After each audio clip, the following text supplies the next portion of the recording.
The sun had barely climbed over the ridgeline when the stagecoach rattled to a stop in front of the old McAllister ranch.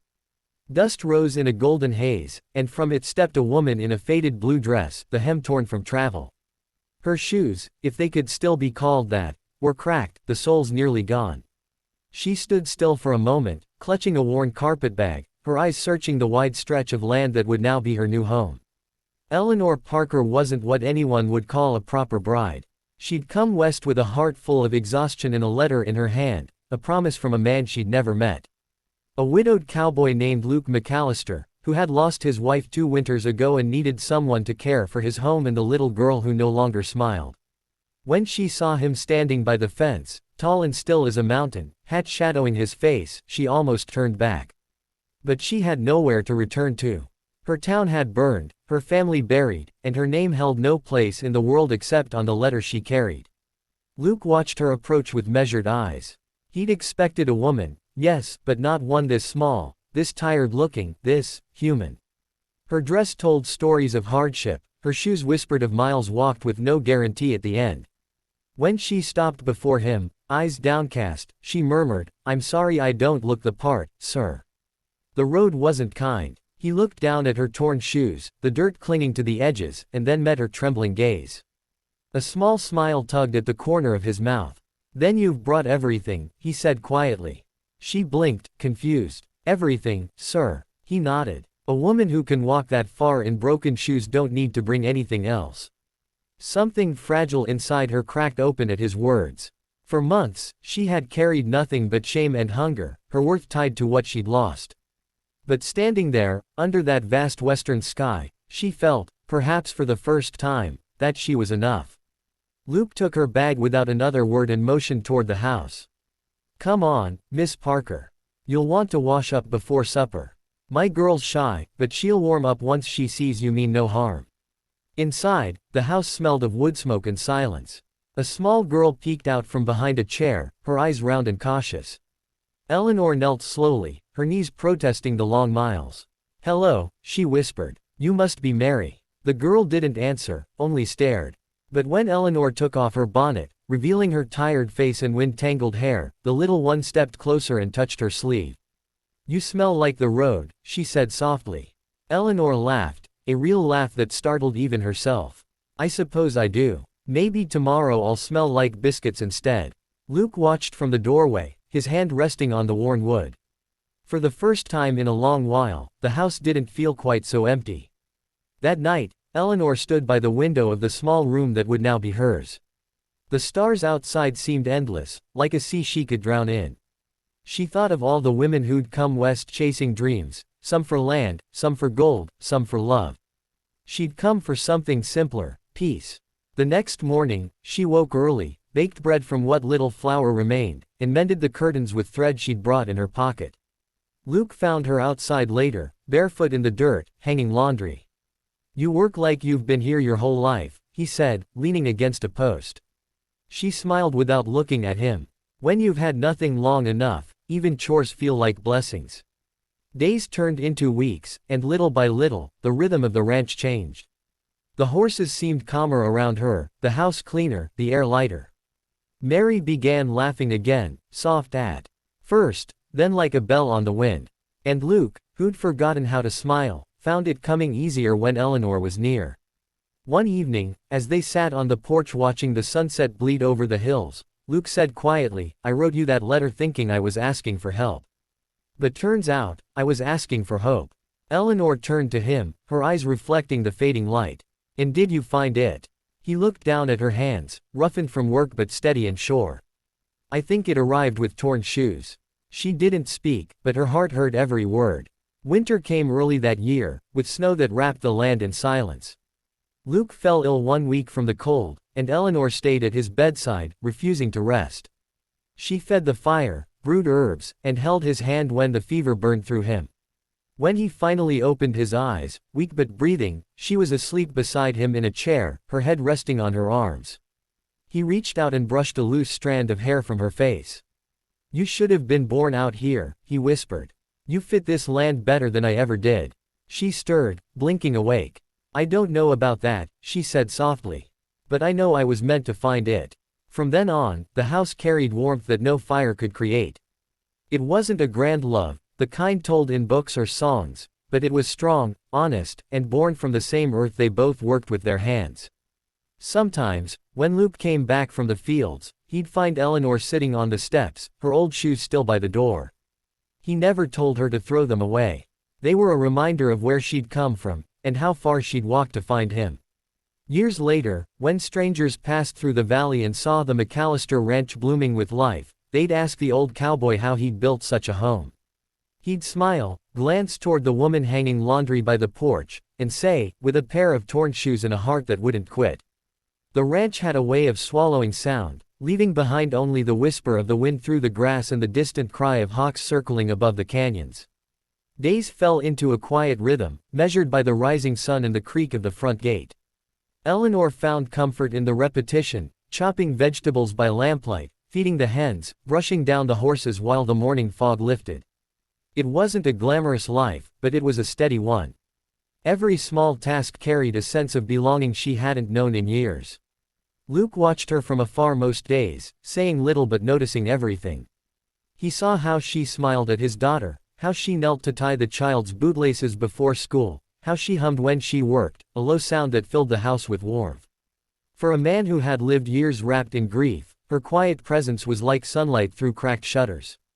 But not everyone in town took kindly to her arrival. The nearest town, Ridge Hollow, was a place where everyone knew everyone, and gossip traveled faster than the stagecoach. Whispers started the moment word spread that Luke McAllister had taken in a mail-order bride. Some said she was running from something.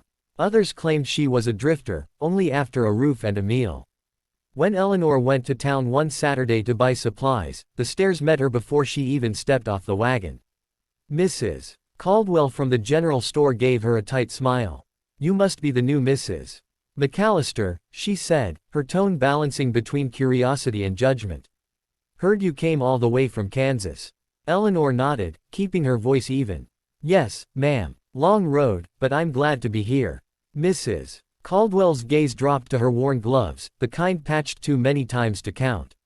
"You didn't bring much with you, did you?" Eleanor smiled faintly. "Just enough." Behind her, a few women whispered. She heard the words, "poor thing, desperate," and "not his type." Her hands tightened around the basket, but she said nothing. There had been a time when words like that would have broken her. Now, they only reminded her of the miles she'd walked and the man who'd looked at her torn shoes and seen worth instead of shame. When she returned home that evening, Luke was mending a fence post near the barn. He looked up as she approached, the wagon loaded with flour, beans, and a small packet of flower seeds. "You all right?" he asked. She hesitated before answering. "I will be." He nodded once, understanding more than she said. Then he pointed to the packet in her hand. "What's that?" "Marigolds," she said softly. "My mama used to say they keep away sadness." He smiled. "Then plant plenty." She did. She planted them along the fence, near the porch, by the window where Mary liked to sit. And somehow, when they bloomed weeks later, bright and golden against the harsh earth, it felt like a small victory over everything that had tried to harden her. Life continued in quiet harmony. Eleanor found her place among the chores and the changing seasons. Luke, though not a man of many words, began to open up in small ways, leaving a cup of coffee for her by the stove in the mornings, fixing the door of her room so it wouldn't creak, sitting beside her in the evenings when the fire burned low. One night, after putting Mary to bed, Eleanor stepped out onto the porch. The sky was deep and endless, scattered with stars. Luke was already there, leaning against the railing, a cigarette between his fingers. He didn't turn when she joined him. "Couldn't sleep?" he asked. "Too many thoughts," she replied, pulling her shawl closer. "The kind that don't go away easy." He nodded. "Yeah, the quiet makes them louder." For a while, they stood there, saying nothing.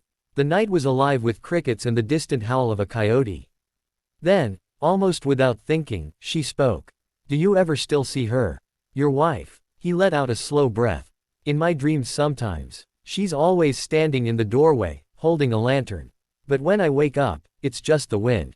Eleanor's voice was gentle. "You loved her." He looked at her then, his eyes shadowed but clear. "I did. But love doesn't die, Eleanor, it just changes shape. These days, it's in the things I do for this place, for Mary. And maybe, for you, too. The words hung in the air like a fragile truth. She didn't answer right away, only looked out over the fields glimmering under moonlight. Something warm spread through her chest, something she hadn't dared feel since before the war took everything she'd known. The next morning, Mary came running into the kitchen with a grin. "Papa, Ellie made pancakes," she shouted, tugging at his sleeve. Eleanor froze, spatula in hand. She hadn't meant to start breakfast without asking, but Luke only smiled. "Ellie, huh?" he teased. "That new?" Mary nodded proudly. "I like her name better that way." Luke chuckled. "Then Ellie it is." From that day on, she wasn't Miss Parker anymore. She was Ellie, part of the ranch, part of their days, part of their laughter. But not every day was kind. That spring, a storm rolled in from the west, fierce and unforgiving. The wind tore at the fences, rain flooding the lower fields. One of the horses, Luke's favorite mare, Daisy, bolted in fear. Without a second thought, Luke ran out into the downpour to bring her back. Ellie followed, shouting for him to wait, but he didn't hear. Lightning split the sky as he reached the panicked horse, trying to calm her. When Daisy finally settled, Luke's boot slipped in the mud, and he went down hard.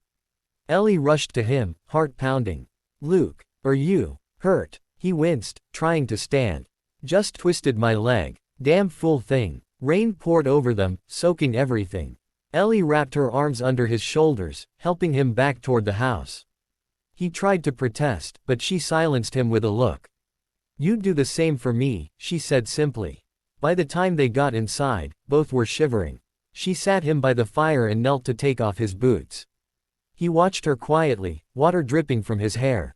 "You don't have to fuss," he muttered. She looked up, meeting his eyes.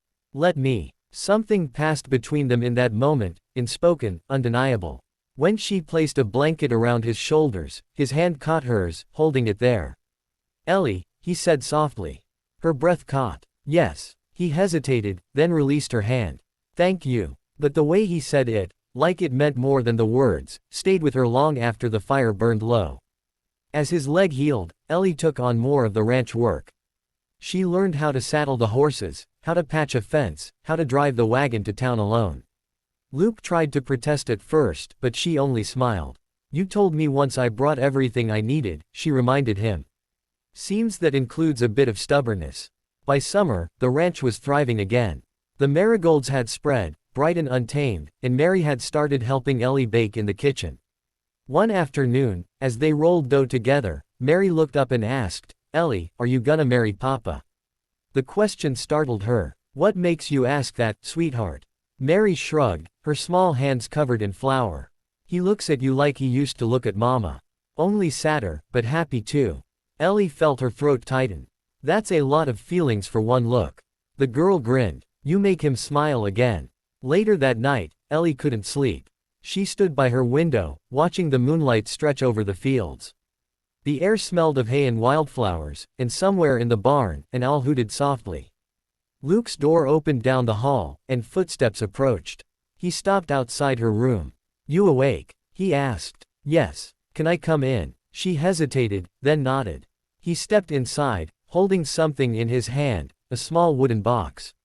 "I was going through some of Mary's old things," he said quietly. "Found this." He opened it to reveal a delicate silver ring, simple but beautiful. "It was my wife's," he said. "Mary wanted you to have it." Ellie looked at the ring, then at him. "Luke, I can't." "You can," he said firmly. "Because it's not about replacing anyone. It's about building something new from what's left." Her eyes glistened. "Are you sure?" He nodded. "You walked here in torn shoes, Ellie. You brought life back to this place.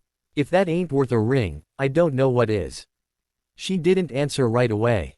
Instead, she took the ring, holding it like a fragile promise. "Then I'll wear it," she whispered, "not as what was, but what will be." They married quietly a month later, with only Mary and the preacher in attendance.